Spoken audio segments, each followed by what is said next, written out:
Teaser trailer देखकर अंदाजा आ रहा था कि दोनों को ही अच्छी तरीके से कंसिडर करके चलती है पिक्चर। इसके बाद क्या बैलेंस करना था, अब दोनों की लड़ाई दिखानी है, दोनों कोर्ट केस में भिड़ रहे हैं एक दूसरे के सामने। पार्ट 3 को अपनी खुद की एक अलग स्टोरी भी बतानी थी जिसके अंदर विक्टिम है, विलन्स है, विलन का भी कुछ कैरेक्टर है जो कि थोड़ा सीरियस थोड़ा इमोशनल होने वाला है, वो एक लास्टिंग इम्पैक्ट क्रिएट करे। इसके साथ में पिक्चर को फनी भी होना था, कॉमेडी भी दिखानी थी। तो भैया मेरे कहने का मतलब इतना है कि इस मूवी के सामने बहुत बड़ा पहाड़ था चढ़ने के लिए, क्या ये चढ़ पाई है? और वैसे तो 2 घंटा 37 मिनट छोटा नहीं होता, लेकिन जब इतनी सारी चीजें आपको हैंडल करनी हो तो रन टाइम कम पड़ सकता है। इस बार हम लोग किसान वर्सेस बिजनेसमैन की कहानी देखते हैं कि कैसे लोगों का शोषण करके, उनके साथ नाइंसाफी ज्यादती करके उनका जमीन हड़पा जा रहा है, क्योंकि वहां पर बड़ी बड़ी बिल्डिंगे, बड़े बड़े शहर खड़े करने हैं, जिसको लेकर आर्गुमेंट दिया गया है कि ये जरूरी है देश के विकास के लिए। एक चीज देखकर अच्छी जरूर लगती है कि जो मेन विलन का रोल प्ले करे गजराज राव, लेकिन साथ में उसके कैरेक्टर को थोड़ा बहुत नुआंसेस भी ऐड करे हैं कि सिर्फ भाई मेरे पास पैसा है और मैं गुंडा हूँ और मैं विलन हूँ और मैं बुरा हूँ, ऐसा नहीं। मतलब ऑब्वियसली पिक्चर को तुमको विलन दिखाना तो वो क्वालिटीज होंगी, लेकिन उसको एक स्टेजेस में दिखाया। लेकिन शायद मैं थोड़ा आगे जंप कर गया। मेन मुद्दे पे आते हैं,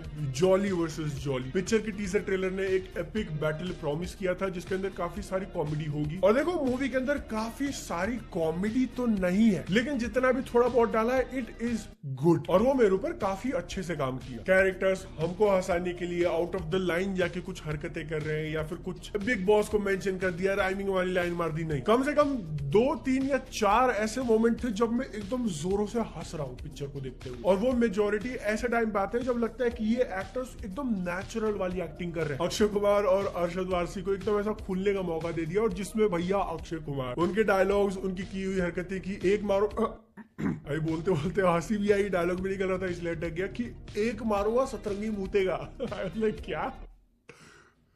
ओके या फिर मुजरा करके देखा मैंने, लिटरली डज दिस, एकदम स्पॉन्टेनियस, एकदम टू द मोमेंट में हो गया चलो मजा आ गया वाली चीज। पिक्चर बिल्कुल भी टाइम वेस्ट नहीं करती दोनों का क्लैश दिखाने के लिए, जिसको लेकर शुरू में थोड़ी डिसअपॉइंटमेंट लग सकती है कि यार ये उतना फनी नहीं है जितना मैं सोच रहा था, लेकिन ओवरऑल मैं कहूंगा सिर्फ अगर कॉमेडी वाले एस्पेक्ट को देखने हो तो मुझे जो प्योर कॉमेडी मूवीज होती है, हाउसफुल 5 ले लो या बाकी सारी, उनसे कहीं ज्यादा मजा आया, जिसके लिए man of the moment, the man, the legend, the man himself, मुझे नहीं पता कितनी बार मैन कहा मैंने, लेकिन भैया सौरभ शुक्ला एवरग्रीन जज है, एवर फेमस जज है, और मूवी ने उनके कैरेक्टर के अंदर जो 3rd, 4th, 5th dimension add की है, एक ऐसा अलग सी स्टोरी लाइन दे दी है जो कि मेन मूवी की कहानी के स्टोरी में कोई भी कंट्रीब्यूट नहीं करता, और इसके कारण रेस्टोरेंट में खाने वाला सीन भी दिखाया जो कि शायद काट देते तो भी चल जाता, लेकिन that scene is so funny, इतना मजे का है कि मेरे को कोई दिक्कत नहीं। मैं कहता हूँ सैयारा पार्ट 2 के अंदर हो जाए Saurabh Shukla for the win. कुछ सटल वाले शॉट्स जो मारे हैं ना, कि एक लंदन में बैठा हुआ, इंग्लैंड में बैठा हुआ कैरेक्टर को वो लोग बस मेंशन करते हैं 3-4 बार,